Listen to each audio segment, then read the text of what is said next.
Welcome to the deep dive. Today we're plunging into, well, a really dramatic situation with Novo Nordisk. Following its stunning stock drop, has the market just unfairly punished this global pharmaceutical champion? Is this maybe a once-in-a-decade buying opportunity for you? Or is this a rational repricing? Is this a company whose competitive moat is actually truly being breached? We're going to deep dive into this, and by the end, you should have a much clearer picture of whether Novo Nordisk is, truly undervalued or maybe facing something more like an existential threat. It's an excellent question and a complex one. And frankly, it's one of the most hotly debated things in the market right now. The answer isn't simple, not with the sudden volatility and, well, all the layers of information we need to peel back. But that's exactly what we're here to do. Exactly. So our mission for this deep dive is really custom tailored for you. We're drawing from a comprehensive stock analysis of Novo Nordisk AS. That's FRA.NovoNow. This is based on info as of market close, July 29, 2025, when the share price hit 48 turtles. Our goal is to uncover the most important insights from all the financial, management, and market data out there. And the context. Wow, it's intense. Novo Nordisk surprised pretty much everyone on July 29, right ahead of its Q2 2025 earnings report that's scheduled for August 6th. They drastically cut their full year 2025 guidance, and that sent shares plummeting, 21 to 23% in a single day? Yeah, and what's crucial here, I think, is that the market seems to have already priced in that bad news. So the focus for the August 6th earnings call, it shifts entirely, right? It's now about the new CEO's strategy. Damage control, yes, but more importantly, how do they plan to restore confidence? Wall Street, interestingly, despite the cut, doesn't seem to be anticipating another miss on this new lower bar. The Zacks ESP, that's the expected surprise prediction, it's actually slightly positive at 0.43%, which means analysts, even after the cut, think they might actually marginally beat this new lower target. That's a critical detail for you to keep in mind. It really shows how much expectation is now riding on the new management. And speaking of earnings, just a heads up, Stock Analytics AI will be covering the actual release for Novo Nordisk within minutes of that August 6th report. So definitely stay tuned for that immediate analysis. Okay, so for this deep dive, we've structured our chat into two main parts. In part one, we'll dive into chapter 1, business understanding. Then we'll hit chapter 2, management evaluation, and wrap up part 1 with chapter 3, financial analysis. Then in part 2, we'll tackle chapter 4, market sentiment, chapter 5, ownership structure, get into chapter 6, risk assessment, and bring it all together in chapter 7, conclusion. Right, let's begin our deep dive with chapter 1, business understanding. To set the stage, Novo Nordisk, it's a global healthcare giant, right? Founded way back in 1923 in Denmark. That's a century-long legacy. That history is significant, absolutely. It really speaks to, deep scientific expertise. Their business, fundamentally, it's split into two main segments. The huge part, like 80% of sales, that's their diabetes and obesity care. But they also have a smaller, though strategically important, biopharmaceuticals or rare disease segment. Think hemophilia treatments, things like that. And what's really unique about Novo Nordisk is its ownership structure. A big chunk of the profits flows to the Novo Nordisk Foundation. And this isn't just like a side charity. It fosters incredible stability and a truly long-term perspective. It sort of insulates the company from the short-term market pressures you see elsewhere. That foundation ownership really does sound like a powerful competitive advantage, doesn't it? Almost hidden in plain sight. Okay, now let's talk about what's been driving their truly spectacular growth recently, that GLP-1 semaglutide franchise. Precisely. That's the engine right now. Within that, you've got Ozempic, the injectable for type 2 diabetes. That pulled in nearly, $13.9 billion in revenue in 2023 alone. Right. Just massive. Then there's Wegovy. That's the higher dose injectable, specifically for chronic weight management. Its sales growth in 2024 was staggering, something like 537%. And don't forget Rybelsus. That's the first oral semaglutide, which is a big deal for expanding patient access. Sure, they have order products, Victoza, insulins, but semaglutide is undeniably the superstar, and that concentration is key. Right, and that concentration on one superstar drug, well, that must amplify the risk when serious competitors emerge, doesn't it? So how does this company actually stand in the broader market? Just how big are we talking here? You're absolutely right. That concentration is a key vulnerability point. But in terms of scale, Novo Nordisk is a titan, truly. It's the largest pharma company in Denmark. And before this recent crash, it was actually Europe's most valuable company in 2023. Its market cap even exceeded Denmark's entire GDP at one point. Think about that. They operate in 170 countries, production facilities in 13, over 77,000 employees. And they've held this dominant position in GLP-1s, over 60% global market share, and a huge 33.7% share in the wider diabetes market. Okay, with that kind of scale, what's their core mission? What's the fundamental value proposition they're offering? Well, their stated purpose is to drive change to defeat serious chronic diseases. Hmm. So their value proposition, it's really anchored in these pioneering scientific breakthroughs, especially in protein and peptide therapies. They're addressing huge, growing, unmet medical needs in diabetes and obesity. And this is all backed by a fully integrated global value chain from R&D right through manufacturing and sales. Let's zoom out a bit then to the industry analysis. What are the major market trends shaping their world right now, particularly given their focus? Oh, the diabetes and obesity markets are just exploding. It's largely driven by this global pandemic of metabolic diseases, sadly.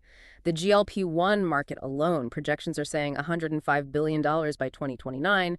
Some estimates even push it towards $125 billion by 2033. It's huge. And there's this accelerating by obesity trend, too, treating these interconnected conditions together. This got a massive validation from the SELECT trial, which showed Wegovy actually has significant cardiovascular benefits. That broadens its appeal way beyond just weight loss. Okay, so with the market growing that explosively, it's never just one player, is it? Who are Novo Nordisk's fiercest competitors, and how exactly are they challenging this dominance? Yeah, the competitive landscape has really solidified into this intense duopoly with Eli Lilly. That's the big one. Lilly's Mounjaro and Zepbound have actually shown superior weight loss efficacy in trials. We're talking 20–22% weight loss compared to Wegovy's 15–17%. That efficacy gap is a major, major threat. And by March 2025, Lilly's Zepbound had already surpassed Wegovy in new U.S. prescriptions. But there's another threat, too, kind of unique and really damaging for Novo Nordisk, these compounding pharmacies. They're making cheaper, unregulated sort of knockoff semaglutide. And Novo Nordisk explicitly pointed to this as a primary reason for that recent guidance cut. Wow, so that efficacy gap with Lilly and the rise of these compounded drugs, that sounds like two pretty significant headwinds hitting them at once. Given the huge profits and global reach, what's the regulatory landscape like? And are there any big regulatory events coming up that you're watching? Well, the pharma industry, as you'd expect, is super stringent. Agencies like the FDA in the US, the EMA in Europe, they hold immense power. The approval process, it's long, it's costly, it's risky, often takes over a decade, billions of dollars. Governments everywhere are also increasingly focused on drug pricing, which creates this sort of sustained pressure on profitability. But a critical near-term regulatory event for Novo Nordisk is the anticipated FDA crackdown on those compounded GLP-1 drugs. That's expected to wrap up around May 2025. If that happens, it could be a really significant tailwind for Novo, basically eliminating a key source of that illicit competition. Okay, so if that FDA crackdown actually happens, it could really help clear the field for them a bit. But with all these challenges, regulations, what makes it so hard for new players to just jump into this lucrative market? What are the fundamental barriers to entry? Oh, the barriers are exceptionally high. First, think immense R&D costs. The estimate is around $2.8 billion per approved medicine, and the failure rate is incredibly high. Then there's intellectual property. Strong patents, not just for the drug compounds, but also for the delivery devices, like the injection pens. That's crucial. Manufacturing scale and expertise are also vital. Novo Nordisk is the world's largest manufacturer of insulin and GLP-1s, and they're doubling down on that, pouring billions into new investments. And finally, established distribution networks. Relationships with healthcare systems, insurers, those powerful PBMs, pharmacy benefit managers, they're incredibly hard for a newcomer to replicate quickly. Got it. So given all that, what is Novo Nordisk's specific competitive edge? What's their competitive advantage? Well, they have powerful brand strength, first off. Ozempic and Wegovy have become household names, which is pretty rare for prescription drugs, right? They also have aggressive cost advantages and economies of scale. That huge DKK, $129 billion in capex in 2024, including a new $4.1 billion North Carolina facility. The goal is to be the world's lowest-cost GLP-1 producer. There are also network effects and switching costs. Patients and doctors are familiar with their products, and recent deals, like one with CVS Health, actually favor Wegovy, creating economic incentives for plans to stick with Novo. But they also have two truly unique assets, I'd argue. First, that century of scientific expertise in protein engineering. That's their scientific bedrock. And second, critically, that foundation ownership we talked about. That controlling stake provides strategic patience, insulates them from short-term market craziness, and lets them make these massive long-term bets. Okay, so their moat has been strong, but this recent profit warning really suggests it's under serious pressure now. How is this current crisis a collision between their strengths and, well, Lilly's advancements? It's a direct collision. You've got Novo Nordisk's soft moat, their first mover advantage, the brand strength running headlong into Lilly's hard moat of, frankly, demonstrably superior clinical efficacy with drugs like Zepbound. The profit warning basically confirms that this efficacy gap isn't just theoretical. It's inflicting real material damage on Novo's market share and growth. So if they can't just magically make Wegovy more effective after the fact, what's Novo Nordisk's counter strategy here? How are they actually responding to this threat? Their response is, well, it's a classic strategic pivot. They're doubling down on their most defensible moat manufacturing scale. They're pouring billions and billions into new production facilities. The plan is to compete aggressively on price and, crucially, availability. Secure those long-term contracts. It's essentially a race to become the most efficient producer out there. That's a strong strategic move, playing to their strengths. And hey, before we move on, just a quick reminder, please like and subscribe to StockAnalytics.ai's YouTube channel. Remember, our fourth 99-month members get priority deep dives on tickers you suggest, and we pick up those stock suggestions right from the comments for future videos. Okay, let's turn our attention now to Chapter 2, Management Evaluation. This company is clearly at, well, a critical inflection point, especially when you look at the leadership. Absolutely critical. Lars Furregard Jørgensen, the outgoing CEO, he had a remarkably successful run, right? Tripled the company's market cap. But his tenure is ending right in the middle of a severe crisis. Losing the efficacy battle to Lilly, those persistent supply bottlenecks, and, a stock price collapse of more than 50% from its peak. That's tough. His replacement, Magyar Mike Dystor, takes over August 7th, 2025. He's a 33-year company insider, a veteran, known for his commercial prowess and a real sense of urgency from his time leading international operations. This really signals a strategic pivot, doesn't it? Away from maybe pure scientific innovation leadership towards aggressive global market execution, clawing back share. Yeah, that sounds like a very clear signal from the board. Yeah. What about their communication transparency and ethical reputation, especially given the recent public backlash over pricing and that really abrupt profit warning? Well, Novo Nordisk say it's a strong commitment to ethics. They have their Novo Nordisk way, this triple bottom line principle. They consistently rank high on sustainability metrics. However, that reputation is definitely being challenged right now. There's intense public backlash over U.S. drug pricing. You hear accusations of corporate greed, particularly regarding Ozempic's nearly $1,000 per month cost, which is way higher than in other countries. And furthermore, that abrupt July 29 profit warning just a week before earnings, that was undeniably a damaging communication failure. It clearly shattered investor confidence in the short term. It definitely sounds like they have some significant trust to rebuild there.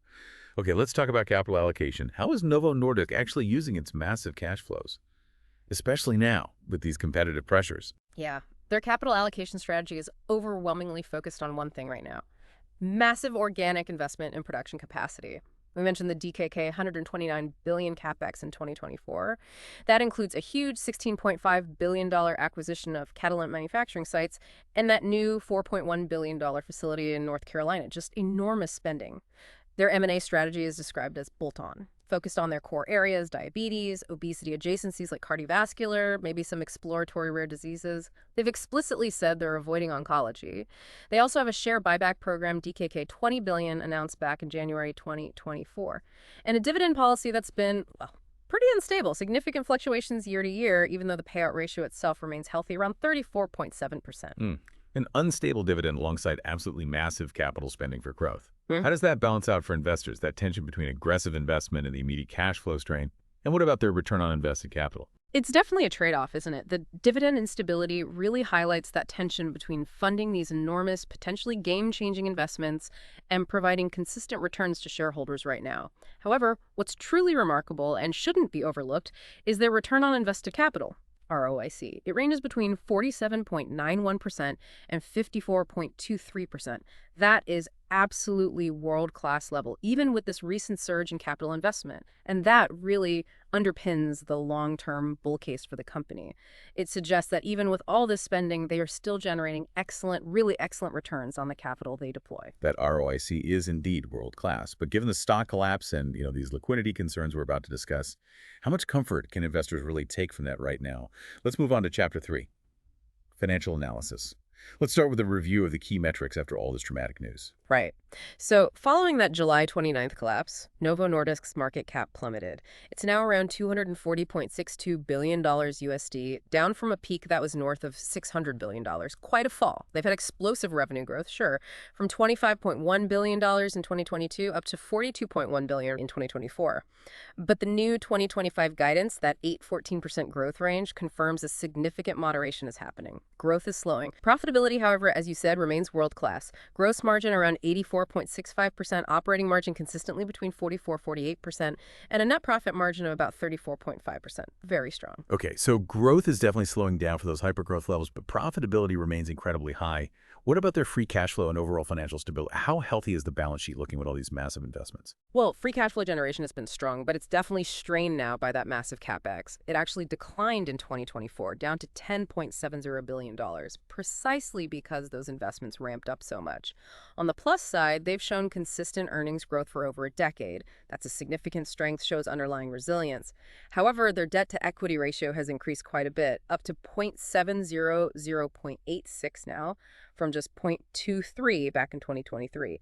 That's clearly due to funding this aggressive expansion, and crucially, their current ratio has weakened. It's down to 0.74. That means current liabilities actually exceed current assets right now. That's typically seen as a red flag for liquidity, indicating less of a financial buffer in the short term. Okay, so this weakened current ratio, this liquidity red flag, that sounds concerning, at least for the short term, but you're suggesting it might actually stem from a strategic positive.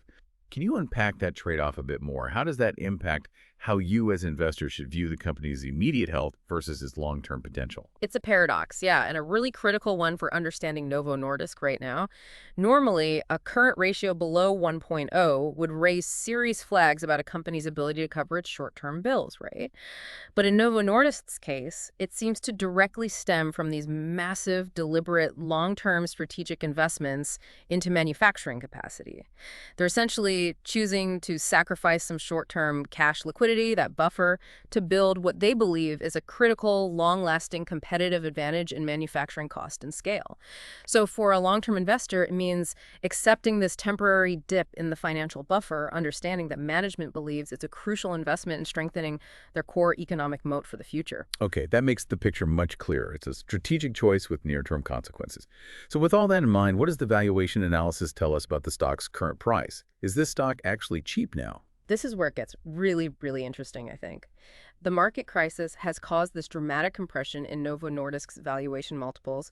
Its price-to-earnings ratio, the PE, has fallen sharply to somewhere between 18.9 and 20.2. Now, compare that to its 5-year average PE, which was around 38x. That's a steep, steep discount. It clearly reflects a major shift in the market narrative, right? From seeing Novo as this perpetual high-margin growth story to now seeing decelerating growth and rising risk. And if we connect this to the bigger picture, Novo Nordisk now trades at a significant discount to Eli Lilly, its main rival, even while maintaining, as we discussed, superior profitability and return on invested capital. It's quite a stark contrast to where it was trading just, weeks ago? So what does that imply for its actual intrinsic value? Well, our educational discounted cash flow models, the DCF models, which basically try to estimate a company's value based on its expected future cash flows discounted back to today, they estimate an intrinsic value range. For the ADRs, that's the American Depository Receipts that trade in the U.S., the range comes out somewhere between $86 and $181 per share. Now, obviously, models have assumptions, but that range suggests potentially significant undervaluation compared to the current price. The key assumptions driving that are, naturally, a slowing growth rate going forward compared to the past, and a historically low discount rate, which reflected the market's previous view of the company as being very low risk. Okay, that brings us to the end of part 1. We've covered the business, the management changes, the financials, and we're seeing this fascinating tension, aren't we, between past success, these very real current challenges, and some aggressive strategic bets being made. When we come back, we'll dive straight into part 2. We'll explore market sentiment, the crucial ownership structure, run through a risk assessment, and then finally try to pull it all together in our conclusion. Stay with us. Welcome back to the deep dive and part 2 of our exploration into Novo Nordisk. Let's jump straight into chapter 4, market sentiment. So how is the market viewing this company now after such a dramatic sudden drop? Well, there's a massive disconnect right now. You look at analyst ratings. Prior to the crisis, they were largely overweight, with an average price target around $97.29. That's completely stale now, obviously, with the stock trading down around $54. The media tone has turned sharply negative, almost alarmist. Headlines screaming about a plunge, the worst day since Black Monday, things like that. And they're clearly identifying Lilly's competition and those compounded drugs as the main culprits for the sudden panic. And what do the market indicators themselves tell us about this sudden, severe drop? Were investors actually prepared for this at all? No, not really. The market seems to have been caught completely by surprise. You can see this in the very low short interest before the collapse. It was only about 0.3%. Yeah. That lack of investors betting against the stock meant there was really no pessimist's buffer to absorb the shock. And that likely contributed to how severe that 23% single-day drop was. Technically speaking, the price has crashed way below both its 50-day moving average, which was up at $70.20, and its 200-day moving average, way up at $83.76. That signals a really severe bearish break in the technical trend. Okay, so it's clear the market reaction was swift, brutal, and largely unexpected. Let's move on then to Chapter 5, ownership structure. Who actually owns Novo Nordisk, and does that structure tell us anything important about its stability, especially now? Right. Well, if you look at the top institutional holders, the patterns were kind of mixed before the crisis. Some big funds were buying, some were selling. Nothing definitive there. Direct individual insider ownership by executives and board members is actually very low, basically 0%. But the single most important feature here, and we touched on this earlier, is that controlling stake held by the Novo Nordisk Foundation. This unique structure provides what you might call strategic patience. It gives them stability. It insulates management from those intense short-term market pressures you see with other companies. It allows them to make these massive long-term investments in things like manufacturing capacity without necessarily facing immediate demands from activist investors focused only on the next quarter's results. That foundation ownership really does sound like a unique long-term anchor, doesn't it? Especially valuable during volatile times like these. Okay, now for Chapter 6, risk assessment. Let's try to break this down using a SWOT analysis. Strengths, weaknesses, opportunities, threats to really understand their current strategic position. Let's start with Novo Nordisk's key strengths. Okay, strengths. In terms of internal competencies, number one is their dominant market position, especially historically. Number two, world-class scientific expertise, particularly in that protein engineering field. Three, unmatched manufacturing scale, which, as we've discussed, they're aggressively widening right now. Four, that unique foundation ownership providing strategic patience. And five, exceptional profitability highlighted by that world-class ROIC. Got it. And what about their weaknesses? Where are they vulnerable internally right now? Okay, internal limitations. First, heavy product concentration on semaglutide, Ozempic, Wegovy, Rybelsus. That's a big risk. Second, a perceived pipeline lag compared to Eli Lilly, especially in some of the next-generation obesity and diabetes therapies coming through. Third, as we just discussed, a weak liquidity position currently, with that current ratio below 1.0 because of the aggressive capital deployment. And fourth, they have had historical supply chain vulnerabilities. Remember the shortages. That's been an issue. Okay, given those weaknesses, where do the biggest opportunities lie for Novo Nordisk going forward? What's the potential upside? Well, the biggest opportunity is simply the massive market growth in diabetes and obesity globally. That tailwind is huge. There's also significant potential for indication expansion for these GLP-1 drugs, moving beyond diabetes and weight loss into areas like cardiovascular disease, MASH, that liver condition, maybe even Alzheimer's down the line. There's also untapped potential in emerging markets growth, and notably, that's the incoming CEO's area of expertise, which is interesting timing. And finally, that clear regulatory tailwind we mentioned, the impending U.S. crackdown on compounded GLP-1s could remove a major headache. Right. And finally, the threats. What are the general external challenges the company is facing? Number one threat, intensifying competition, specifically from Eli Lilly and their drugs showing superior efficacy. That's hitting them hard. Number two, relentless pricing pressure from governments, insurers, PBMs. That's ongoing. Three, the inevitable patent expiry of semaglutide someday. That's always a long-term threat for any blockbuster drug. And four, just general macroeconomic factors, inflation driving up costs, higher interest rates making their increasing debt more expensive, and potentially increasing the discount rate used in valuations. And speaking of external threats, let's circle back to that 15% U.S. import tariff on EU-manufactured pharmaceuticals. That sounds like a massive new headwind. How quickly could this actually impact Novo Nordisk's bottom line? And does it fundamentally shift how they need to think about their global manufacturing strategy? Yeah, this is a significant new challenge, no doubt about it. That 15% tariff estimates suggest it could cost the entire industry something like $13 billion to $19 billion annually.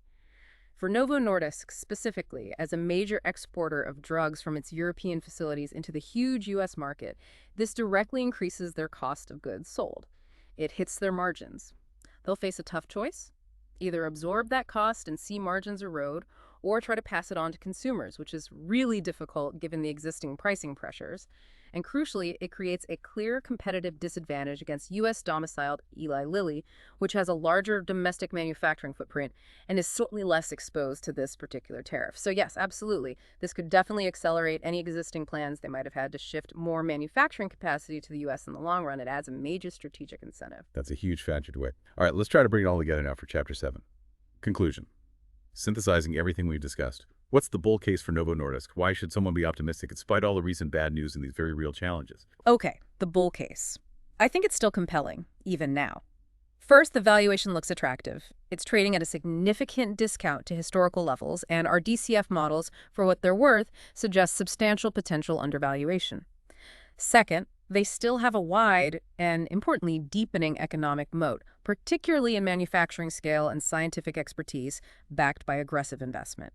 Third, that unique structural advantage of the foundation ownership provides crucial long-term focus and stability. Fourth, they operate in an absolutely enormous secular growth market. The global diabetes and obesity epidemic isn't going away. And fifth, there's that potentially imminent regulatory catalyst, the end of the widespread compounded GLP-1 competition in the U.S. That could provide a real boost. Okay, compelling points. So what's the flip side? What are the key arguments for the bear case? What are the biggest reasons for serious concern right now? The bear case is also very strong, and importantly, these risks are active right now. Number one, intense and, on efficacy metrics, superior competition from Eli Lilly, which is actively eroding their market share as we speak. Number two, the previous hypergrowth narrative is clearly broken. That phase seems to be over. Number three, you've got what I'd call a trifecta of margin pressures. Lilly forcing price competition, that new 15% U.S. tariff hitting costs, and the likely need for Novo to offer discounts to win back share from compounded drugs. Number four, there are pipeline concerns. Are they playing catch-up to Lilly in the next generation of treatments? And number five, that balance sheet strain we talked about, rising debt and the low current ratio resulting from their aggressive, albeit strategic, capital deployment. Okay, so after weighing those bull and bear arguments, what's the bottom line on the valuation summary? Where does the stock actually stand right now relative to its estimated intrinsic value? Well, just to reiterate, our educational DCF models estimate that intrinsic value range for the ADR somewhere between $86 and $181 per share.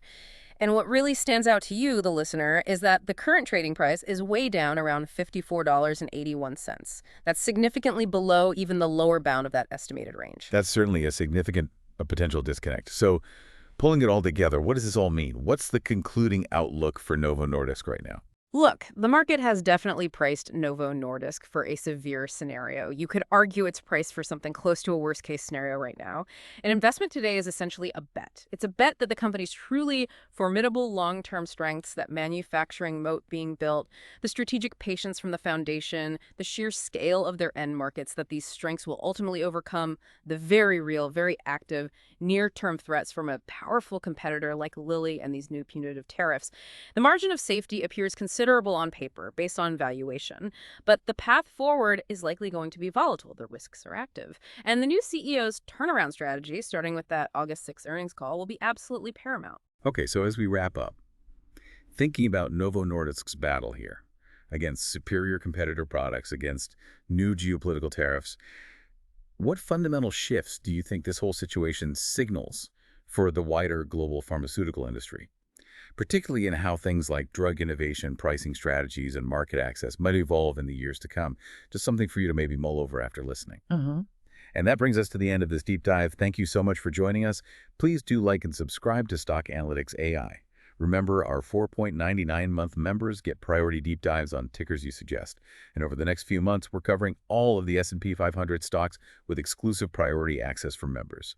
If you just want a one-off deep dive on a stock you're interested in, just drop us a super thanks. We really appreciate the support. And just the necessary reminder, this analysis was generated by an AI system for educational purposes only. It should absolutely not be considered financial advice. Please, always conduct your own thorough research or consult with a qualified financial advisor before making any investment decisions.